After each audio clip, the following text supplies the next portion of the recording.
Assalamualaikum warahmatullahi wabarakatuh.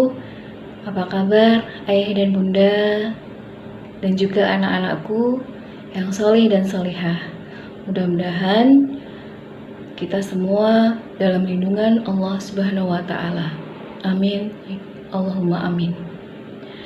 Bagi kita yang sudah menjalani pembelajaran secara online atau daring selama kurang lebih 3 bulan kemarin yang lalu, kita pasti akan merasa bagaimana repot, bagaimana susahnya mendampingi Ananda semua dalam belajar. Banyak keluhan yang masuk dari orang tua wali murid terutama terkait dengan pembelajaran daring tersebut. Menjadikan beban, anak yang susah diatur dan banyak hal. Dan ternyata banyak juga keluhan dari posisi anak-anak. Mereka bosan, mereka tidak mendapati orang tuanya, tidak seperti para guru, para ustadzahnya, dan jauh berbeda sistem pembelajarannya selama di rumah. Nah, ada 3 tipe orang tua terkait dengan pendampingan belajar anak-anak di rumah yang telah kita lalui 3 bulan yang lalu. Yang pertama, mereka orang tua yang semangat. Nah, orang tua ini mereka kooperatif dengan setiap tugas, setiap agenda yang disampaikan oleh pihak sekolah. Nah, kedua, orang tua yang menganggap semuanya beban bagi orang tua. Karena mungkin suatu hal yang misalnya kesibukan orang tua, kemudian kondisi anak-anak sendiri yang barangkali susah diajak kerjasama untuk menyelesaikan tugas ataupun hal lain. Jadi bukan sebagai sebuah jadi ini beban bagi mereka. Dan yang ketiga adalah orang tua yang tipenya masa bodoh. Ada tugas, ya dianggap tidak seperti tugas ya, emboh sakarpe gitu ya. Adanya kamu kerjakan sendiri, kamu lakukan sendiri, sementara orang tua tidak memberikan pendampingan. Kalau ada kesusahan ya sudah tidak dianggap sebagai kewajiban dia untuk mendampingi anaknya belajar di rumah. Nah, itu 3 tipe itu. Mengapa sampai muncul 3 tipe orang tua tersebut, atau sampai muncul adanya keluhan-keluhan kaitannya dengan sistem pembelajaran daring tersebut? Karena jelas berbeda antara belajar di rumah dengan belajar di sekolah. Adanya perbedaan yang jauh antara pembelajaran di sekolah dengan pembelajaran di rumah. Itulah yang menyebabkan adanya kelemahan terhadap sistem pembelajaran secara daring. Yang pertama, ada beberapa kelemahan ya. Yang pertama, tidak fokus. Karena apa? Karena banyak gangguan. Di rumah kita mungkin tidak menyediakan ruangan secara khusus ya bagi anak-anak untuk belajar. Mungkin kita mendampingi sambil nonton TV, sambil kita main HP dan lain sebagainya, sehingga anak-anak tidak fokus. Orang tua sendiri juga tidak fokus dalam mendampingi anak-anak. Nah, kelemahan selanjutnya adalah suasananya kurang mendukung. Ya, ternyata formalitas yang terjadi di sekolah ya, formalitas mereka duduk rapi, ada ustadzah, ini cukup mendukung keberhasilan dari pembelajaran untuk anak-anak. Apalagi anak-anak yang usianya preschool ya, anak-anak usia dini. Ini memang butuh kadang dibutuhkan bagi mereka agar mereka belajar untuk tertib, belajar untuk mematuhi aturan. Nah, hal yang seperti itu kita tidak dapatkan di rumah.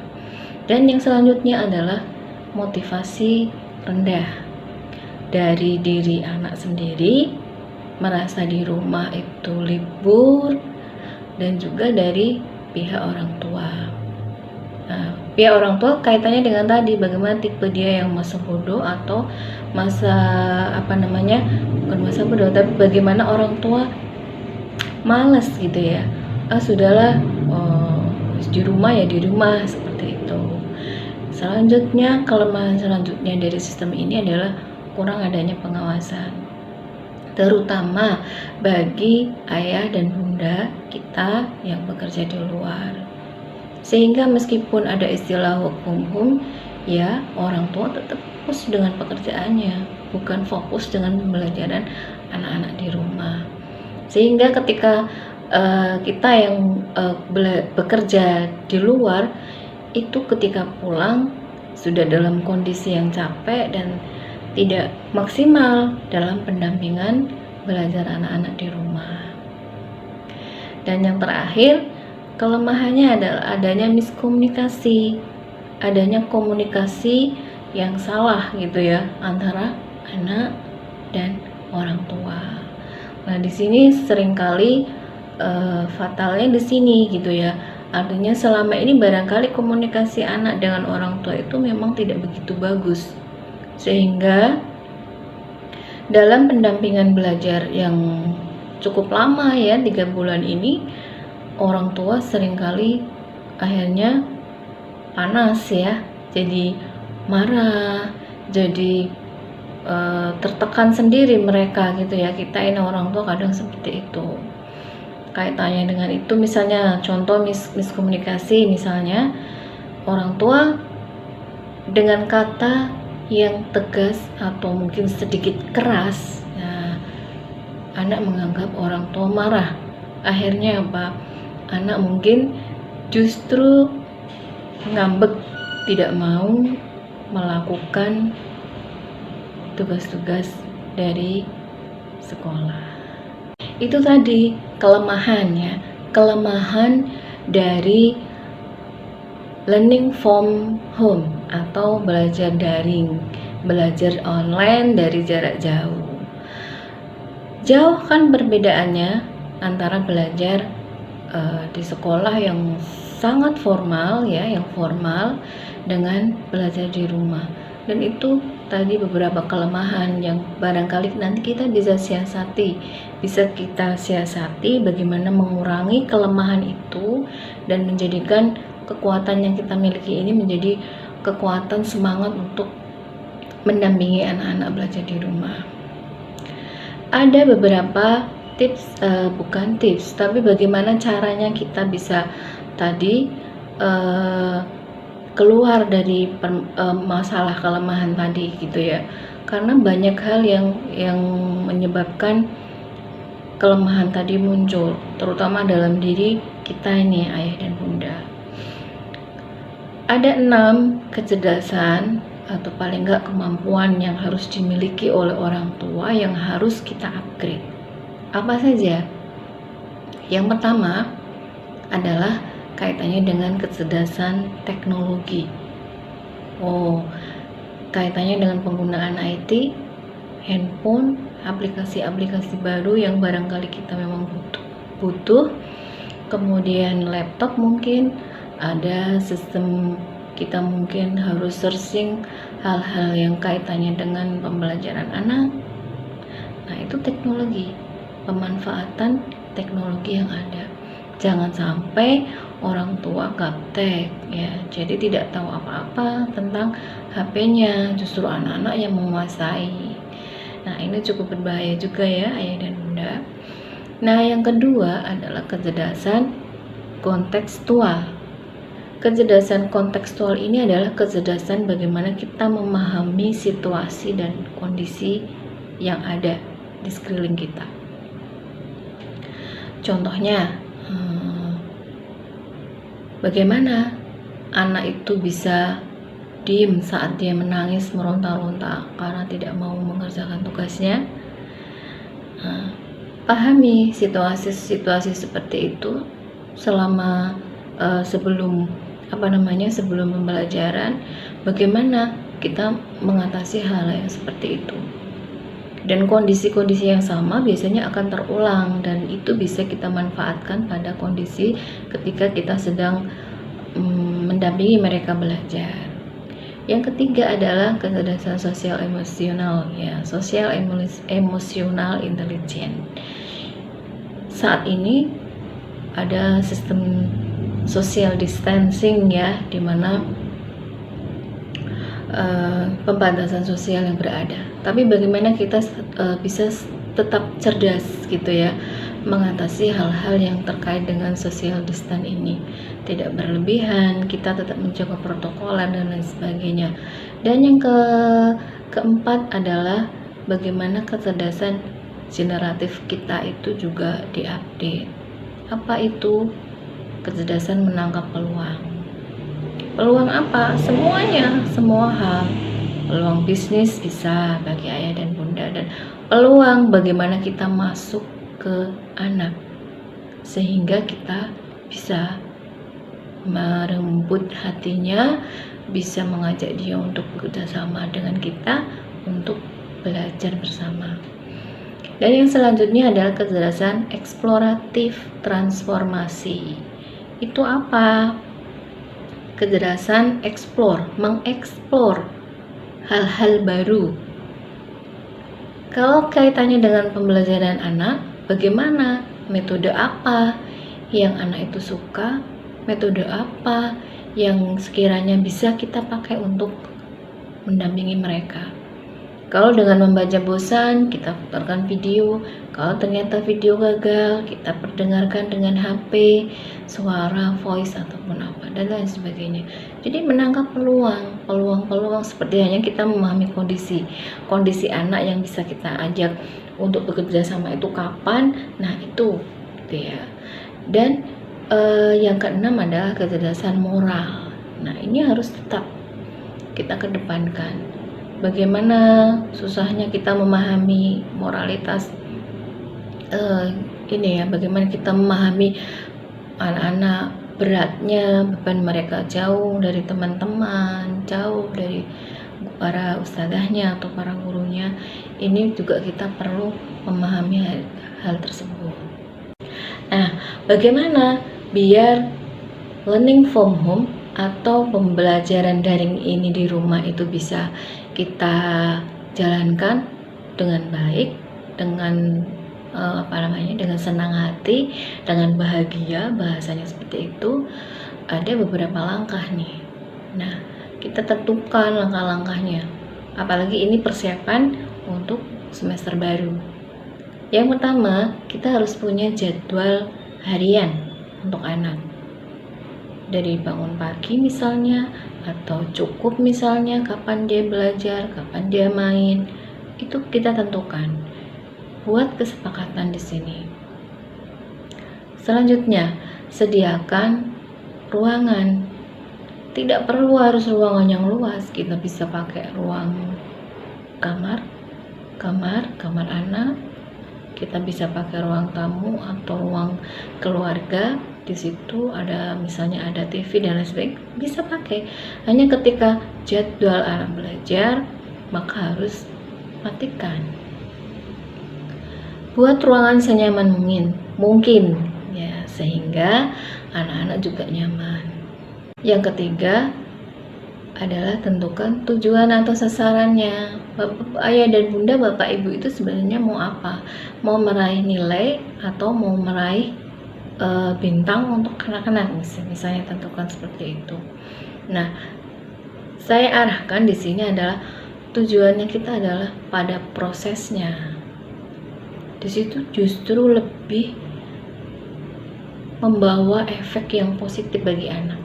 Jadi proses kita mendampingi mereka itu yang sebenarnya lebih bermanfaat dibandingkan bintang, dibandingkan nilai atau apapun. proses, yaitu kedekatan, hubungan antara orang tua dengan anak yang itu akan mendukung ya, mendukung kedekatan emosional yang itu bagus gitu ya, untuk mendukung daya imunitasnya. Selama pandemi ini kan tidak boleh yang namanya stres ya, karena kalau ketika stres maka bisa jadi imunitas tubuh kita itu turun. Nah, tentukan goal yaitu pada prosesnya yang harmonis seperti itu. Yang keempat, yang selanjutnya adalah menghubungkan anak dengan pihak sekolah. Jadi ini penting sehingga orang tua pun tidak boleh melupakan hal seperti ini.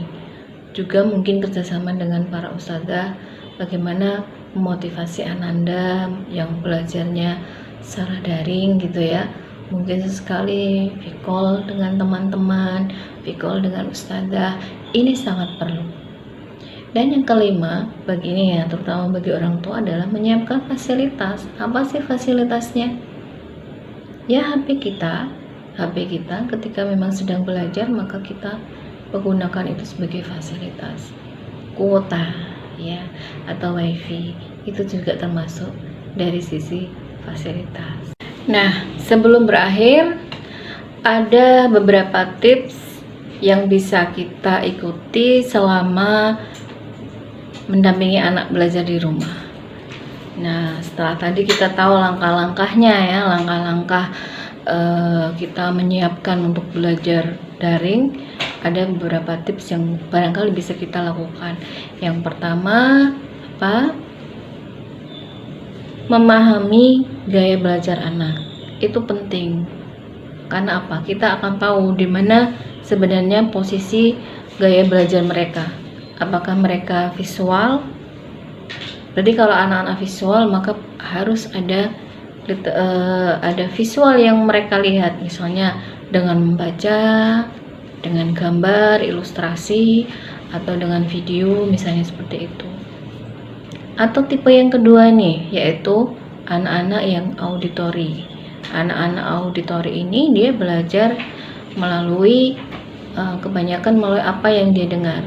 Jadi harus detail, runtut. Dia tidak bisa terganggu dengan suara-suara yang lain.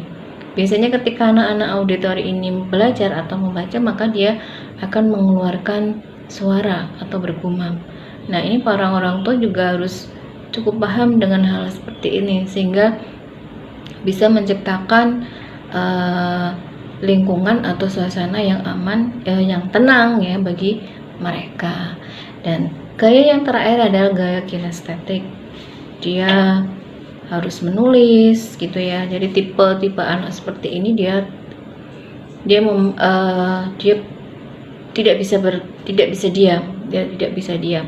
Jadi selama belajar biasanya nih anak itu akan entah dia muter-muter alat tulisnya, bergerak gitu ya.